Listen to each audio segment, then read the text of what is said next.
In a city defined by its towering giants of glass and steel, one building stands apart, not for its height, but for its audacity.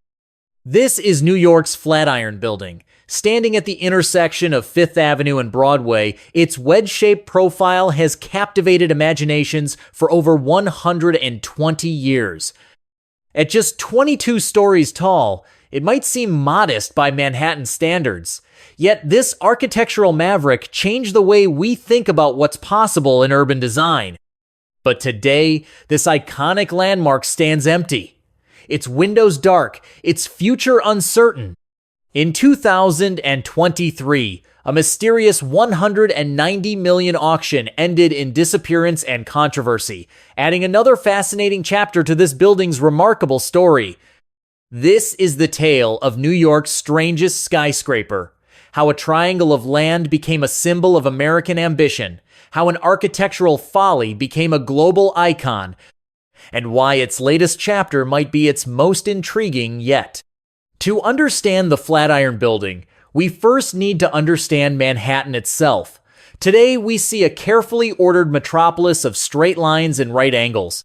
But in 1800, Manhattan was a very different place. Picture a chaotic landscape of hills, swamps, and streams, a growing city with no real plan, where streets meandered wherever developers chose to build them.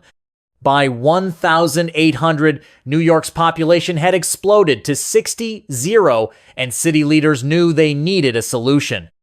The Commission.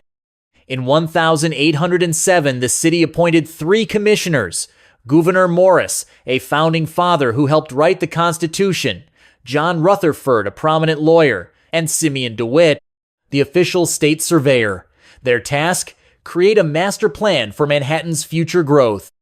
This was a pivotal moment in New York's history. Imagine being asked to plan out an entire city's future when most of Manhattan was still countryside. These 3 men were essentially given the power to shape how millions of future New Yorkers would live, work, and move around the city. The choice of these 3 commissioners wasn't random. Each brought something unique to the table. Gouverneur Morris, and yes, that was his real first name, was a heavy hitter. He had helped write the Constitution of the United States and was known for his sharp mind and ambitious vision. Having him on board was like having one of the nation's founding architects turn his attention to designing a city. John Rutherford came from the legal world, where he had made a name for himself as a respected lawyer.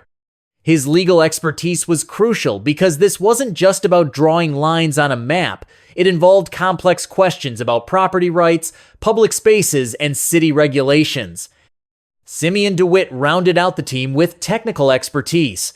As the state surveyor, he knew how to translate big ideas into practical reality.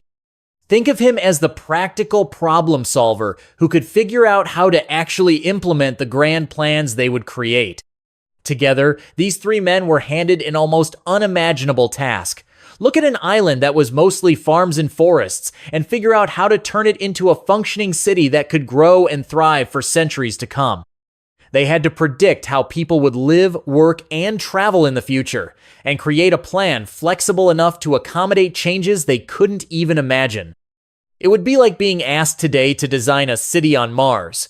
You'd have to plan for future needs you can only guess at, while making sure your plan is practical enough to actually work. These commissioners were effectively doing the same thing, just on Manhattan Island instead of Mars, and their decisions would shape one of the world's greatest cities for centuries to come. The vision. After 4 years of work, in 1811, they unveiled what would become known as the Commissioner's Plan. It was breathtaking in its ambition. A grid of perfectly straight streets and avenues stretching from Houston Street in the south all the way to 155th Street in the north. The plan was precise. 12 avenues running north-south, crossed by 155 numbered streets running east-west. Streets would be 60 feet wide. Blocks would measure 200 feet by 800 feet. The whole grid was tilted 29 degrees east of true north to align with Manhattan's natural angle. The controversy. The story of this controversy takes us back to the early days of Manhattan's development, when city planners unveiled what seemed like a revolutionary but rigid approach to organizing the city's streets. In 1811, they proposed what we now know as Manhattan's famous grid system, laying out streets in perfect straight lines, creating uniform rectangular blocks from one end of the island to the other. This plan might seem logical to us today, but at the time, it sparked fierce debate. People were upset because Manhattan isn't naturally flat, it has, or had, hills, valleys, streams, and rock outcrops. The grid plan essentially called for flattening these natural features, literally cutting down hills and filling in low spots to create level streets. Imagine someone suggesting today that we should bulldoze through natural landscapes just to make perfectly straight roads. That's how many people felt about this plan. The word monotonous that critics use really captured their main worry.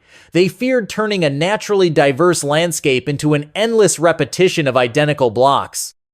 It would be like taking a piece of beautiful wild garden and turning it into a series of identical square plots, technically organized, but lacking character and natural beauty. When the newspaper said it would reduce the whole island to a level, they meant this both literally and figuratively. Literally, because hills would be flattened, and figuratively because they worried it would strip away the island's natural character and uniqueness, making every neighborhood feel the same. Think of it like forcing a unique puzzle piece to fit into a perfect square. You might make it fit, but you'd lose all the interesting edges and curves that made it special in the first place. This was exactly what worried these early New Yorkers, that in pursuing perfect order, they would sacrifice the natural character that made Manhattan distinctive: the implementation. But the commissioners were undeterred. Over the next 60 years, their plan would literally reshape Manhattan. Hills were leveled, streams were buried. The grid marched northward, creating the framework for one of the world's great cities. They laid out Manhattan's now famous grid system, perfectly ordered streets and avenues stretching northward, but one street refused to conform. This rebel was Broadway, and its story begins long before New York City even existed. Native American origins. Before the skyscrapers, before the grid, even before the Dutch arrived, there was a footpath called Wickwascek Trail. Created by the Lenape people, this trail wasn't drawn on a map, it was shaped by the land itself. The Lenape chose this path for a simple reason. It followed Manhattan's natural ridgelines, avoiding swamps and steep hills.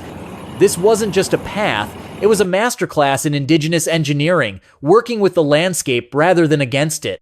Colonial evolution. When Dutch settlers arrived in the 1600s, they discovered this well-worn trail was the easiest way to traverse the island. They called it Heerstraat, Gentleman's Street. As the British took over, it became known as Broadway, literally the Broadway. While other Native American trails were erased by European development, Broadway proved too practical, too essential to ignore. It had already become the spine of New Amsterdam and would continue to shape New York City. Defying the grid, when the 1811 Commissioners' Plan imposed its perfect grid, Broadway stood its ground. While other streets were erased or realigned, Broadway's diagonal path was too well established, too vital to the city's life to change. This defiance created something unique, a series of dramatic intersections wherever Broadway sliced through the grid. At Madison Square, where Broadway meets Fifth Avenue at 23rd Street, it carved out the triangular plot that would become the Flatiron Building's site. Broadway's impact. These intersections became some of Manhattan's most famous public spaces: Union Square, Madison Square, Times Square, Herald Square. Each one created by Broadway's diagonal rebellion against the grid. At the Flatiron Building's location, Broadway's angle creates a dramatic 25-degree corner, forming one of New York's most photographed views. What might have been seen as an awkward leftover space became the site of an architectural revolution. Here at 23rd Street, something remarkable happens. Broadway, following its ancient diagonal path, collides with Fifth Avenue at a sharp 25-degree angle. This collision creates one of New York's most dramatic urban intersections, a place where old New York meets the modern grid in a way that would challenge and inspire architects for generations. The geometry. When Broadway crosses Fifth Avenue, it creates not one, but three unique spaces. A triangular plot on the western side, the Flatiron site, Madison Square Park to the east. A complex intersection that creates unique sightlines and traffic patterns. The Western Triangle measures just 173 feet along Fifth Avenue, 118 feet along Broadway, and narrows to a mere 6 feet at its point where the streets meet at 23rd Street. Historical nickname. Before the Flatiron Building, this triangular plot was known locally as the Cowcatcher, named after the wedge-shaped device on the front of locomotives that cleared obstacles from railroad tracks. Others called it the Triangle, and some referred to it as Eno's Flatiron after the family that owned the property. The challenge. The plot presented unique challenges. Limited space for construction staging, complex wind patterns at the intersection, difficult interior space planning, structural challenges due to the acute angle, questions about maximum buildable height, concerns about stability and high winds, urban impact. This intersection became more than just a meeting of streets. It created a natural gathering place, unique views up and down both avenues, a focal point for the neighborhood, a challenging but prestigious development site, a testing ground for architectural innovation. Today, we call this intersection the Flatiron District. But in the late 1800s, it was known as the Cowcatcher, a dangerous wedge of land that seemed impossible to build on. Enter the Fuller Company. In 1901, they saw something different in this awkward triangle, an opportunity to create the most talked about building in New York. They turned to Chicago architect Daniel Burnham, a man who had already transformed America's skylines. His vision? To embrace the triangle, not fight it. Burnham's design was audacious. Instead of trying to hide the building's unusual shape, he would celebrate it. The result would be a classical Greek column turned on its head, a building that would be just 6 feet wide at its narrow end. But building a triangle in the heart of Manhattan posed unprecedented challenges. Engineers worried about wind forces on the unusual shape. Critics claimed it would collapse. Newspapers dubbed it Burnham's Folly before construction even began. Construction began in summer 1901, at a time when steel-frame skyscrapers were still a relatively new concept. But the Flatiron would push this technology to new limits. The challenge wasn't just building tall, it was building tall on a triangle. The building's skeleton required more than 500 tons of steel, but here's what made it revolutionary. Every piece was prefabricated in Pennsylvania's steel mills with precise measurements calculated months in advance. Think of it as a giant erector set, with each piece numbered and designed to fit perfectly with its neighbors. The building rose at an astonishing pace, sometimes a full floor every week. Workers balanced on narrow beams 20 stories above Broadway as pedestrians gathered below to watch the spectacle. To combat wind forces, engineers designed the steel frame to withstand 4 times the expected pressure. The building's unusual shape actually helped split the wind around it, though this created unexpected consequences at street level. When the Flatiron opened in 1902, public opinion began to shift. Photographers and artists became obsessed with its unusual profile. The building appeared in countless photographs, paintings, and postcards. Today, it remains one of New York's most photographed buildings. Its distinctive shape has appeared in countless movies, TV shows, and advertisements, becoming a symbol of the city itself. The Flatiron Building had a profound impact that went far beyond its unique triangular shape and stunning architecture. Before its construction in 1902, the surrounding area was nicknamed the Cowcatcher, after the protective frame on the front of trains, because of its awkward triangular shape where Broadway and Fifth Avenue met. The area wasn't particularly prestigious, it was mostly known for small businesses and light industry. When the Flatiron Building went up, it sparked a remarkable transformation. The building's presence attracted creative businesses, particularly publishing houses and photography studios. Photographers were especially drawn to the building itself. Its dramatic shape and the way wind swirled around it created unique photo opportunities. The area soon became a hub for the media and creative industries. This transformation continued well into the modern era.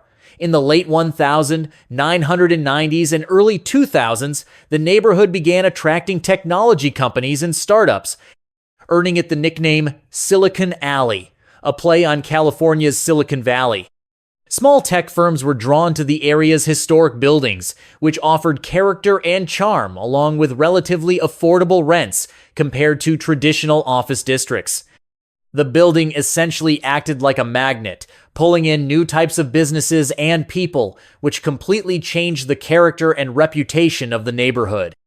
What started as an awkwardly shaped intersection became one of New York's most distinctive and desirable districts, showing how a single building can reshape not just what we see when we look up, but the very life and culture of a city neighborhood.